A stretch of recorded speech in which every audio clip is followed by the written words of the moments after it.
how to speed up any phone. So if you want to speed up your phone, then first you need to open up your settings on your phone. After opening your settings, you need to scroll down and you need to find the system option.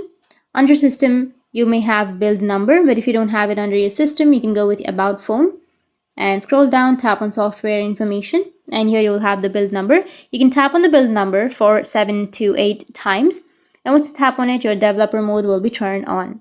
Once you turn on your developer mode, now go back and tap on system, and after that tap on developer options, and here make sure that it is turned on. And after it's turned on, now you need to scroll down and you need to find an option of animator duration. Here you will have the animator duration scale, the transition animation scale, and window animation scale. Here you just need to simply go with the window animation scale, and you need to turn off the animation scale. Tap on animation off, and in the transition also you need to turn it off, and animator duration scale turn off. Once you turn this off, now you need to go back and restart your device, and after restarting, your problem will be fixed. That's it, and if you have any questions, feel free to comment below. Thanks for watching.